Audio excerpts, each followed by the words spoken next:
The first thing I want to talk about is some of the essential elements of the TOM project. The first item I want to emphasize is, you want to clearly state exactly what your goals and objectives for the TOM project. And then another piece, important piece, is significance. What I mean by this is making sure that the work you're doing is non-trivial. And then the final piece is really the contribution. So I mean, if the work is non-trivial, then you will definitely have some kind of a contribution at the end of the day. So if you're simply copying and pasting, I mean, not even copying, pasting, but like paraphrasing things from another source, that's not the kind of work I'm expecting. But do you have any questions on this? Before I go any further, I just wanted to see if you had any particular questions about the TOM project. So here are some of the expectations I have regarding the TOM project. So we already talked about goals and objectives, but I want your research questions, goals, and objectives to be as specific as possible. And we go through this exercise every time I work with my students when I'm helping them with their TOM project, which is really like trying to narrow down their research questions, goals, and objectives. And whether this is just a TOM project, not just, but whether this is a TOM project or dissertation, I mean, graduate thesis, we go through this process all the time. So it's a very important training as a grad student. And then we talked about significance earlier, so we have this thing I use with my students, the question we want to ask, like, so what, so when you propose a research question to anybody out there, you always want to ask this question, so what, why is this important? Is there anybody who cares about that particular research question or topic? You always want to keep this in mind. And then even if the question is important, even if your research question is very specific, concrete and everything, if you're not really able to finish your project by the end of this semester, it's going to be problematic. So I think another thing you need to keep in mind is making sure what you're proposing is really feasible and you have a clear way of accomplishing whatever you're proposing by the end of the semester. So that's what I mean by feasible plan or methodology. So that's something we'll look at together, and I'll give you my feedback on what's feasible, what's not feasible, and so on. So if you propose something like, oh, I'm going to invent some kind of an anti-gravity machine, I'm going to say no.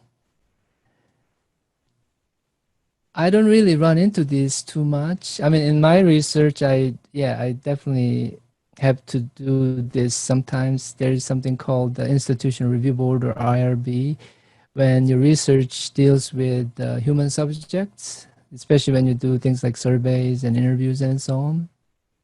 I don't think any of you will be doing any surveys or interviews, but maybe, I don't know. So it depends on, I guess, what you're proposing.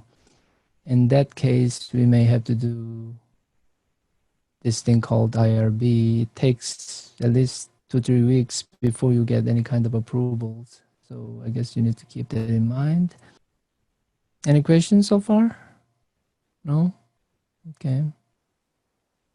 So I wanted to go over some of the resources available out there for you to be able to work on your TOM project. One resource is Penn State Libraries. And I wanted to point out there are particular databases I want you to be using.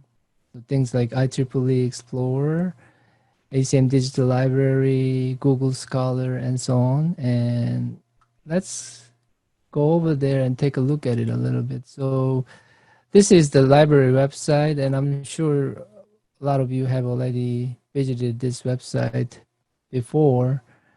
But if you go to this tab, databases, let me just do a search, Explore, O-R-E. Next. Yeah, so you see IEEE Explorer. So how many of you actually used this before? Just curious. Okay, so Leah. Yeah, I have. Okay. Nobody else? Yeah, I've used it before. Oh, you did? Okay, Brian. So you go there, and one thing I want to also point out is if you just visit IEEE Explorer site through the Penn State Library, whenever you find a paper, academic paper, and when you try to download it, you see I'm signed on to this website as a Penn State person, Penn State University Libraries. You can download everything for free, so you don't really have to pay for anything. Let's do a search on, let's see, my paper. Let's see, review, and what would I search for? Something like maybe cloud security, auditing, something like that. Let me do a quick search. Yeah, okay. So you see my name, right? So this is one of the papers I published through IEEE. And abstract and everything. But what I wanted to tell you was if you just click on PDF.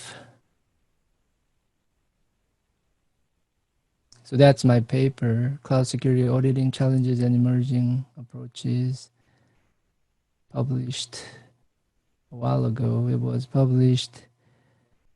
It says it in the left. 2014. Yeah, December 2014. Yeah, it's been a while. But anyway, yeah, I recommend that you read it, by the way. And so as you can see, you can download things for free. That's what I wanted to let you know. And then another one I'm recommending is ACM Digital Library. So go there. And I guess it takes a little bit of time. Yeah. And yeah, you basically do the same thing. You can download any kind of paper, do a search, keyword search, and download whatever paper you want to download for free. Another resource I recommend is something like Google Scholar. I'm sure you've used it before, but I'm just showing you, So that's another resource, great resource, Google Scholar. So those are some of the resources you can use for your references. And then there's this thing called Zotero, and this is a bibliography database or style formatting tool. How many of you used Zotero before? I do. Brian? Brian? And then, so I guess a couple people used it, but this is a citation tool. So instead of you typing things in and then trying to format things in a particular citation style, if you use something like Zotero, it's all done automatically for you. So I really recommend that you use this for our TOM project.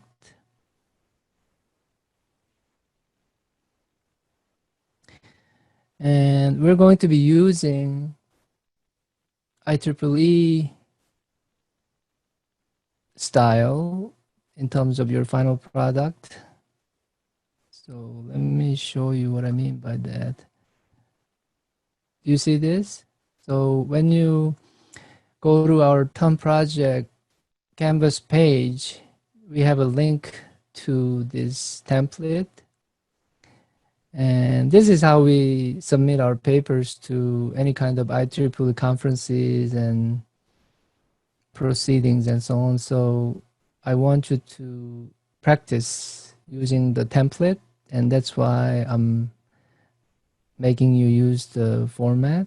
And it already has all the, I guess, examples here. So just take a look at it and try to get familiar with this.